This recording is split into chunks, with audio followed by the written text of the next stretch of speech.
To better explain the idea of being targeted by insults, let's share an old story that depicts a wise person who faced verbal attacks in a public setting.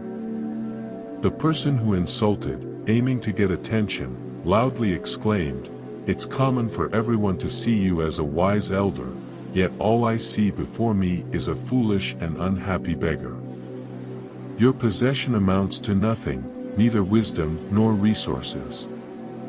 Your state is akin to that of a stray dog, utterly ragged and unfortunate." The wise individual didn't react to the provocation, remaining unfazed. They continued to write something silently, tracing words and ideas on the tablets in front of them. The insulter lingered by their side for a prolonged period, relentlessly uttering insults, and even using crude language. Eventually, growing tired, they departed, acknowledging that the elder wasn't affected by their words. Later, another person approached the wise one, questioning why they hadn't responded, given their widely recognized wisdom. They could have employed strong rhetoric and insulted the aggressor, diverting laughter towards them rather than the wise individual.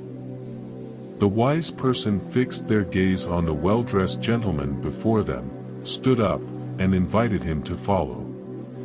They led him to a mud pit, collected some mud, and handed it to the newcomer, suggesting they rub it on their clothes and face.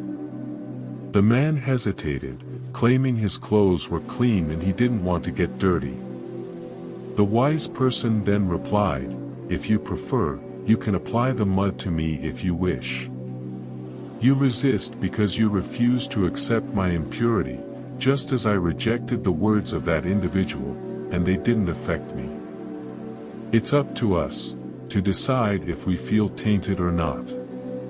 It's undeniable that individuals sometimes wish to hurl insults. The German philosopher Friedrich understood the motivation behind this, stating that the envious tend to judge what they can't achieve and insult those beyond their reach. This perspective is notably simple and aligns with the thinking of Andrew Carnegie, a self-help author. In How to Stop Worrying and Start Living, Carnegie notes that an unfair critique often hides a compliment, revealing envy and jealousy. Let's also recall the saying that no one kicks a dead dog. The ancient Greek philosopher Aristotle firmly agreed with this notion.